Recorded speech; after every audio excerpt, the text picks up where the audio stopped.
दोस्तों, आज की कहानी है पिता की गरीबी हालत देखकर बेटी ने गैर जात के लड़के से भागकर की शादी। कहानी पसंद आए तो वीडियो को लाइक और सब्सक्राइब जरूर करना। मेरी नजरें पंखे की ओर थी। मुझे ऐसा महसूस हो रहा था जैसे मैं पंखे से झूल रहा हूँ और कमरे के अंदर मेरी पत्नी चीख रही है। धीरे धीरे उसकी चीख दूर होती जा रही है। सालों के बाद आज मुझे उस झुग्गी बस्ती की बहुत याद आ रही थी, जहां मैंने 20-22 साल अपने बच्चों के साथ गुजारे थे। मेरी पड़ोसी साथ पवन लाल की धुंधली तस्वीर आंखों के सामने घूम रही थी। वह मेरी खोली के ठीक सामने आकर रहने लगा था। उसी दिन से वह मेरा सच्चा यार बन गया था। उसके छोटे बड़े कई बच्चे थे। समय का पंछी तेजी से पंख फैलाए उड़ता जा रहा था।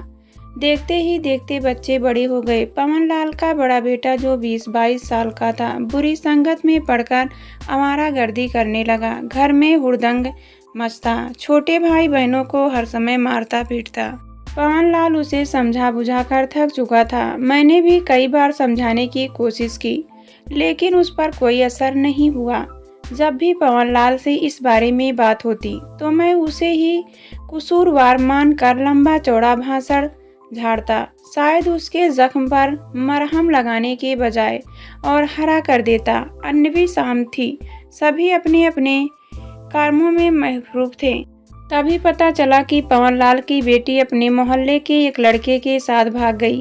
पवन लाल हाफता कांपता सा मेरे पास आया और यह खबर सुनाई तो उसके जख्म पर नमक छिड़कते हुए मैं बोला, कैसे बाप है, अपने बच्चे की जरा भी फिक्र नहीं करते। कुछ खोज खबर ली या नहीं? चलो साथ चलकर ढूंढें। कम से कम थाने में तो गुमशुदगी की रिपोर्ट करा ही दें। पवन लाल चुपचाप खड़ा मेरी ओर देखता रहा। मैंने उसका हाथ पकड़कर खींचा, लेकिन वह टस से मस नहीं हुआ।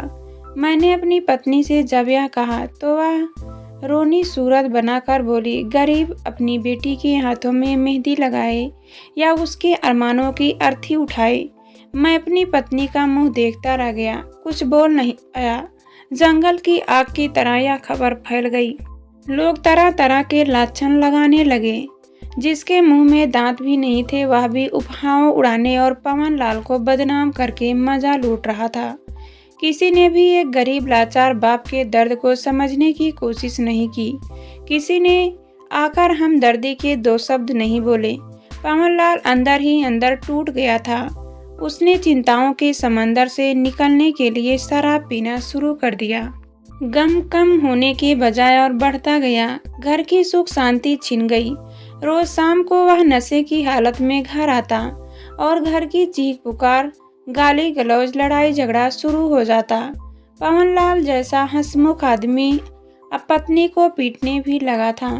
वह गंदी गंदी गालियां बकता था। इधर मिल में हड़ताल हो गई थी। दूसरे मजदूरों के साथ पवन लाल की गृहस्थी का पत्ता धीरे धीरे पीला होने लगा था। आधी रात को पवन लाल ने मेरा दरवाजा खटखटाया। मेरे बच्चे सो रहे थे। मैंने दरवाजा खोला और पवन लाल को बदहवास देखा तो घबरा गया। क्या बात है पवन लाल? मैंने हैरानी से पूछा। पवन लाल उस वक्त बिल्कुल भी नशे में नहीं था। वह रोनी सूरत बनाकर बोला, मेरा बेटा दूसरी जात की लड़की को ब्याह लाया है और उसे इसी घर में रखना चाहता है, लेकिन मैं उसे इस घर में नहीं रहने दे सकता। मैंने कहा, उसे कहा नहीं कि दूसरी जगह लेकर रखे। नहीं, वह इसी घर में रहना चाहता है। मेरी उससे बहुत देर तक तू मैं हो चुकी है। पवन लाल बोला। मैंने कहा, रात में हंगामा खड़ा मत करो, अभी सो जाओ, सुबह देखेंगे। अगली सुबह मैं जरा देर से उठा। बाहर भीड़ जमा थी। मैं हड़बड़ा कर उठा।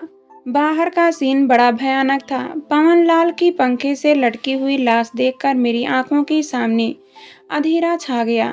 उसके बाद से पुलिस का आना जाना शुरू हो गया। कभी भी किसी भी समय आती और लोगों से पूछताछ करके लौट जाती। पवन लाल की मौत से लोग दुखी थे, वही पुलिस से तंग आ गए थे। मेरे मन में कई बुरे विचार करवट लेते रहे। क्या पवन लाल ने खुदकुशी की थी या किसी ने उसकी? फिर किसने? कई सवाल थे। जिन्होंने मेरी नींद चुरा ली थी। मेरी पत्नी और बच्चे डरे सहमे थे। पुलिस बार बार आती और एक ही सवाल दोहराती। हम लोग इस हरकत से परेशान हो गए थे। इस बेजारी के चलते और बच्चों की जिद पर मैं उस मोहल्ले को छोड़कर दूसरे शहर चला गया और उस कड़वी यादों को भुलाने की कोशिश करने लगा। लेकिन सालों बाद पवनलाल की याद और उसकी रोनी सूरत आंखों के सामने घूमने लगी।